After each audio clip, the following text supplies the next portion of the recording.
everyone. This is your old chief quizzer himself, Joe Kelly, presenting America's famous Quiz Kids.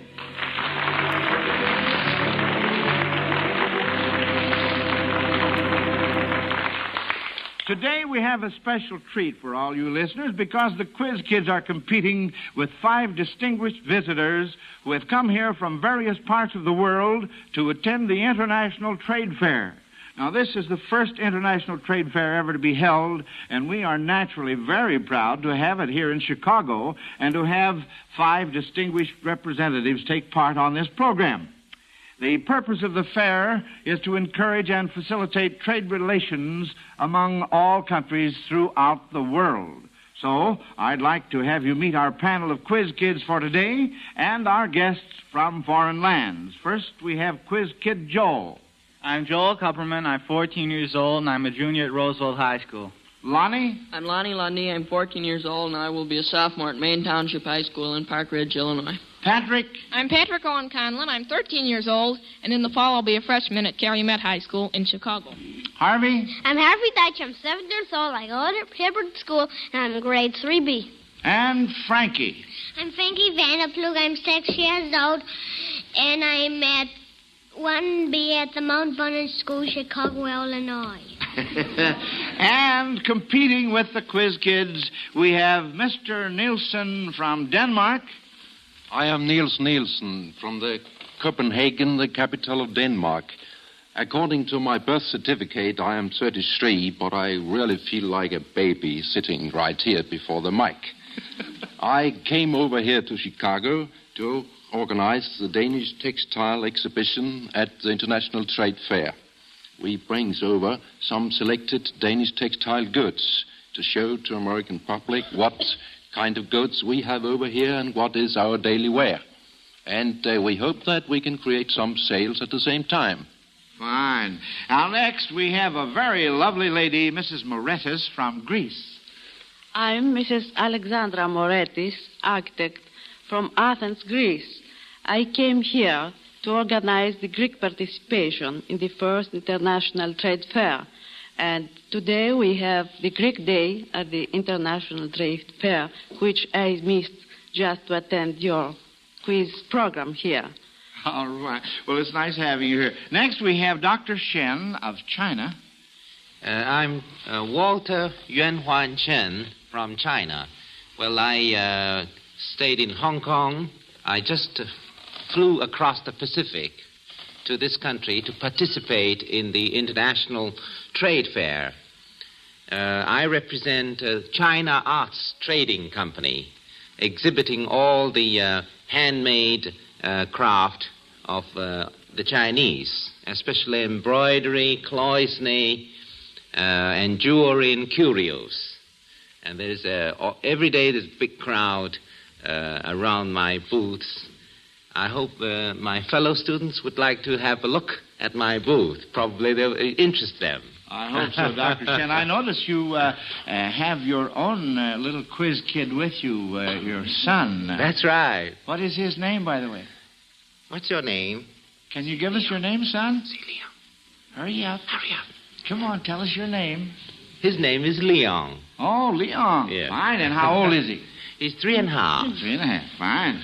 Well, now let's see who's next. Oh, yes, we have Mr. Krause from Germany. Well, my name is Reinhold Max Krause, and I think I'm here really the oldest quiz kid, being 60-year-old, and I can prove it with my bald head, you see. Well, I'm representing the German exhibitors at the International Fair as their chairman for their committee, and we came over from Germany just a week before the fair opened. We are doing business now. We're very glad of doing it. Well, fine. A funny thing happened. I was talking with Mr. Krause before the program. I asked him, should I call him Mr. Krause or Dr. Krause? And he said, no, Mr. Krause. And I said, well, what are you going to call me? And he says, Mr. Kelly. I said, fine, don't call me Herr Kelly because it wouldn't work out too good. I had to take He wanted to call me doctor. I've never been a doctor. And last but not least, we have Mr. Fisher from Scotland. My name is Maxwell Fisher from Great Britain. I also have a bald head, and I'm in my very early 40s. I came over here about 4 months ago as advance agent and troubleshooter, you call it in the United States, for the European Trade Fair Board to coordinate the participation of the Marshall Plan countries. All right. Well, now, since you folks have met our contestants, we'll get right down to schoolwork with questions. And you adults, you all know the rules. Whoever gets his hand up first gets first chance to answer a question. And remember now, no talking in the classroom unless you raise your hand. And I might add that we have an interpreter, Mr. Cardaris, in class with us. In case any of you do not understand a question, I insisted that he sit here beside me in case I do not understand some of your answers. And before we start on questions, just to help make our guests feel at home today, I wondered if any of you quiz kids can say any greeting or anything at all in any of the native languages of our competitors, except English, of course. And perhaps our guests can reply to the children's greetings in their native language. Who would like... Harvey? Bonjour, monsieur. Comment allez-vous? Oh, is that so? Well, say, we're really off with one. Would anyone of the adults like to reply to... What did you say, Harvey? What does that mean? That was French. He means, well, that was French. Comment allez-vous? Oh? How do you do, he said in French. All right, so how do you say that, how do you reply in German? Très bien, monsieur. Je me porte très bien. Ça va bon? How would you reply in German, Mr. Mir geht's sehr gut. Mir geht's gut? Ja, mir geht's sehr gut, ja. Sure. All right. Well, now, Frankie, what have you, Frankie? Oh, I can't say any words in other languages, but I can sing a song in French, and that's called Ferjaka. Oh, I see. Well, I'll tell you what, we'll maybe sing a little bit later on in the program, but right now we're making salutations in various languages. Lonnie, I think, has one. Well, I don't have a greeting, but I thought I understood you to say a greeting or something else in the language. All right. Well, in Greek, I could say the names of some fraternities and sororities. That's cute. All right, Lonnie, let's have one or two. Well, my dad is an Alpha Tau Omega. Oh. And my sister is an Alpha Omicron Pi. Uh-huh. And my uncle is a Sigma Chi. And my brother-in-law is a Phi Kappa Psi. Uh-huh. You know, I used to belong to the I eat a piece of pie. Yeah. And I think everybody knows what that means. Well, are we all through? I'll tell you what, I'm anxious to get to our first question, and here it is. It's sort of a worldwide question. Which would you say is higher? Now, remember, first hand up gets first chance to answer. Which would you say is higher, the Washington Monument, the Leaning Tower of Pisa, or the Eiffel Tower? Mrs. Moretis. I think the Eiffel Tower is the highest. Well, you're thinking very good, because that's absolutely right.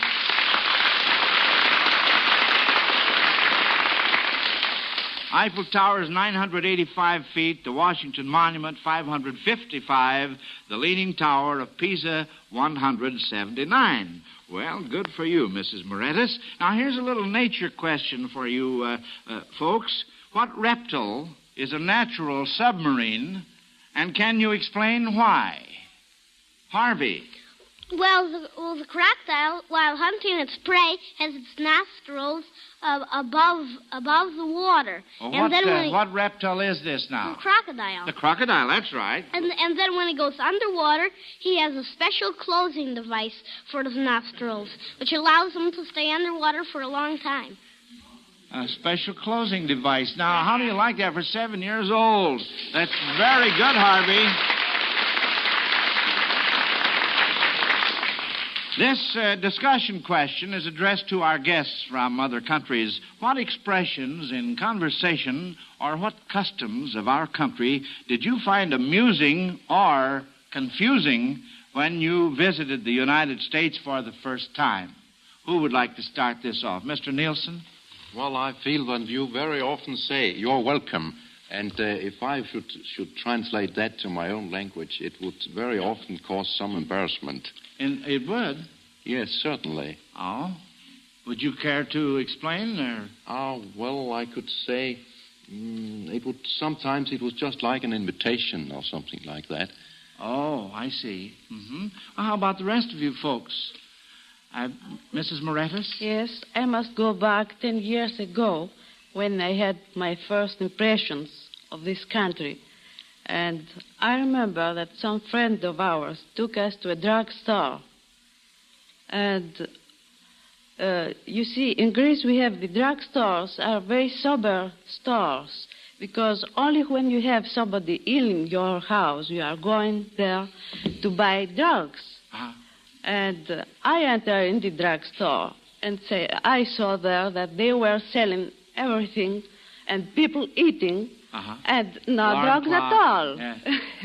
And at the end, we go through the store to a door behind, and we go downstairs to the subway. Oh. That was very peculiar, and I used to tell it in my friends to Greece, and we were amused. I'll bet you were at that. Well, I guess we're pretty used to that here. How about you, Dr. Shen? How about an expression that you've heard over here that amuses you or confuses you, or maybe some customs? Well, I was in this country before. Oh? Well, I mean, when you first came to the United States. I was here in the last fair in 1934. Oh, I see. And one thing I find very funny is that the average waist of American ladies seems to be a little greater than the last time I saw. Oh, now,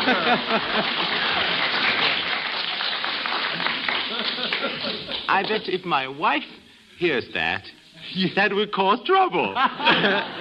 The American men are not doing too bad, especially the cheap quizzers. Oh, dear, dear, dear. Well, and how about you, Mr. Fisher? Well, I don't like to talk about girths anymore.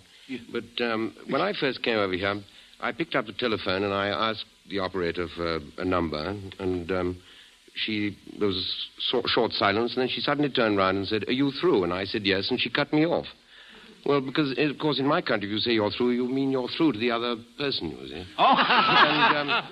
And that's happened all along. And apart from the fact that you drive on the wrong side of the road, I think everything's absolutely swell over here. That's very, very good. And finally, Mr. Krause. Well, I enjoyed it very much. I hadn't to take off my hat here. You know, when you're in Germany, you greet somebody in your street, you always have to bow and take off your hat. Oh? And now my hat remains quite clean because I needn't always take it off, you see. I see. I think it's very pleasant. Well, now, do any of you quiz kids happen to know of any expressions or customs of other countries that might be amusing or confusing to you? Patty? Well, I know when you go to England, of course, I've never been there, but, see a lot of English pictures. I know what they call streetcars trams, and I think they call elevators lifts. And I wouldn't know how to get into a car that had the steering wheel on the other side. Harvey? Well, the Chinese eat shark fin soup and bird's nest soup, so I don't think that would be pretty confusing to me. Well, I've had the privilege of enjoying those delicacies myself, and they're very, very tasty. Joel? Well, don't the Chinese have all their writings backwards, reading from the right instead of from the left? And I'm sure I'd find that very confusing. How about that, Dr. Shen? Is that right? The Chinese way goes vertically. Oh. And from right to left, instead of left to right. Oh. That's how the Chinese writing goes. Uh-huh. And let's see, Pat has his hand up. Well, I just remembered the Chinese, of course, eat their rice with chopsticks. I don't know about their other foods, but I don't know how I'd do so well if I had to eat There's another thing I want to say about soup. About soup? The bird's nest soup or shark's fin soup. The Chinese eat the soup afterwards, while here... For dessert, like, huh? That's right. Oh?